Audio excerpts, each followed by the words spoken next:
Hello, welcome to the Unscripted Pause. I'm Diane, and today I'm talking about finding your tribe, finding your people, and knowing when they are your people. So there's a couple of things that happened just like within the past 2 days that made me decide to want to speak on this. So one, I was on LinkedIn and someone had posted that it's someone that I follow, so it's not someone that I know directly. But this person posted on LinkedIn that they had been away from social media for a while um, because they had posted something a few years back that went viral, but not for good reasons. It didn't go viral for good reasons. And so they were saying how the negativity from that had really just kind of rubbed them wrong. Of course it did. Um, and they were saying that they had to take a step away from social media. And I did something that I wouldn't normally do. I responded to their post. I commented on their post. And I said something along the lines of, you know, when you find your people, when you find your tribe, the people that are for you, um, it makes it a little bit easier to ignore the negativity and the naysayers um, when you surround yourself with people that are for you. Um, and and I really believe that. And then I had a conversation with someone earlier today, and we were talking about well, we were talking about finding our people. We were talking about something else, but this person was saying to me how comfortable they are with their partner. And I was like, well, yeah, like that's how it's supposed to be, right? Like you're supposed to be able to feel your complete self with your partner, with your spouse. Um, and I said to them, I said, if I couldn't be my full self with Tommy, I would be wondering what I was doing in this relationship. Tommy is my person. And because he is my person, and I trust him and I get support for him, I am able to fully be me. Quirky me, I am quite quirky. Quirky me, moody me, really loving me, super sweet and adorable me, also super controlling, judgy, and bossy me. Look, those are all me. Those are all me. And Tommy gets exposed to all of that, all of it. Everybody else doesn't get exposed to all of that, right? Sometimes my sisters get exposed. Sometimes, close family gets exposed to a lot of it. Tommy gets every single bit of it because he's my person. He's my he's my person, right? And I show up completely and fully. I am my authentic self with him. And he is the same with me. He shows up as his authentic self with me because you should be able to do that with your people.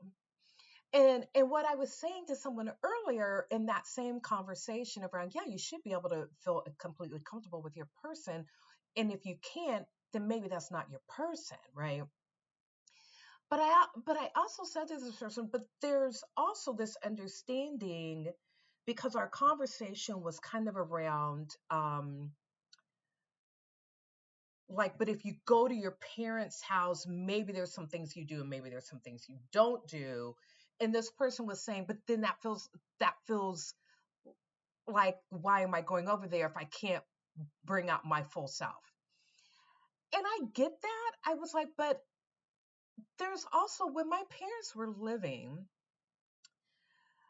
I wouldn't be fully I myself, right? I'm always Diane.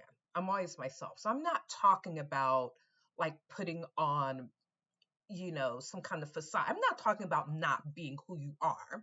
You be who you are. But I also understand that there's some things I'm not going to say or do at my mom's house. Things I would not say or do at my dad's house that maybe I would say or do here in the privacy of my own home with my person. Now, that doesn't make my mom and dad not my people. My mom and dad are my people. My sisters and my brothers are my people.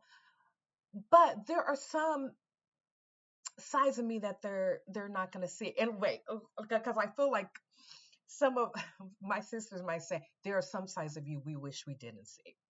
I get that, but I understand maybe the boundaries of how I'm going to be my full self. But I'm always me, right? Just because I pull one piece out here, or I'm a little different here, or I'm a little different there, doesn't mean those people are those are still me, right? So if I show up loud, which I sometimes can be, if I show up, that's me.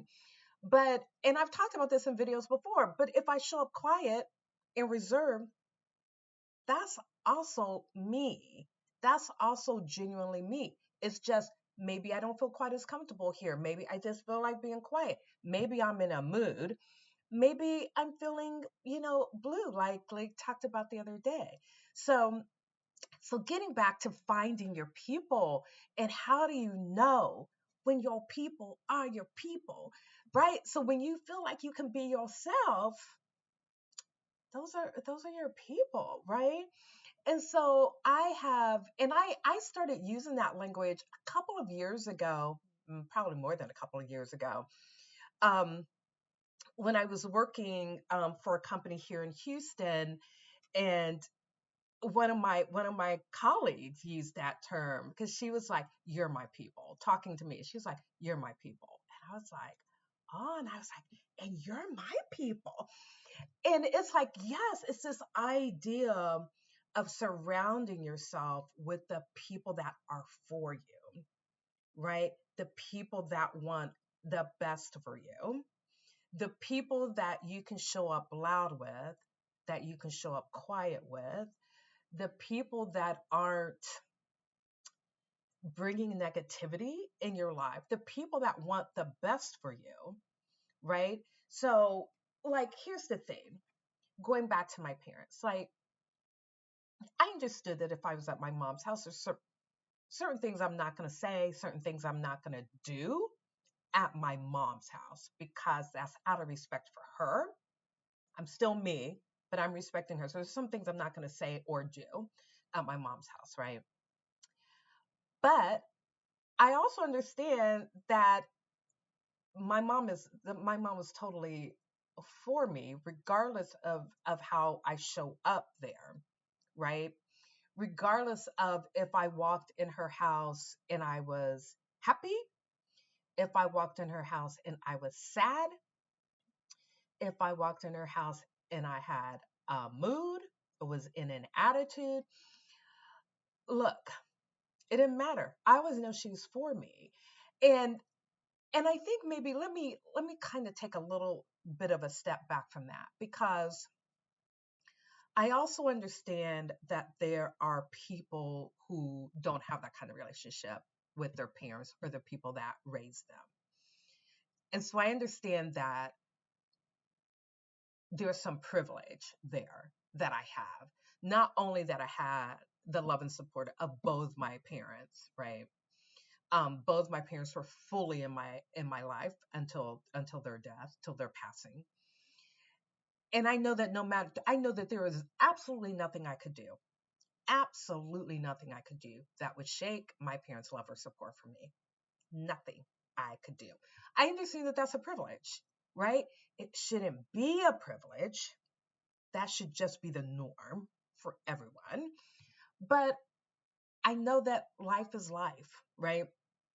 And that there are people that don't have that kind of relationship with their parents, with the people that raised them, with their siblings, whomever. Like, they don't have that. And so I recognize that. But if you find your family that you were born into, or if it's the family that you have chosen. We're just talking about finding your people, because you notice I say find, because sometimes you have to find your people. Sometimes it's not going to be the family that you were born into. And you know what? All of a sudden, what's coming up, like, and saying, and that's okay. If it's not the family you were born into, find your people. Find your people. Because even if it's not the family that you were born into, even if it's not your parents, but maybe you were raised by your grandparents, or you were raised by an aunt and uncle, or you were raised in, find your people. Because here's what I know. I feel like I know this for sure. I don't know how I know this for sure, but I feel like I know this for sure. Is that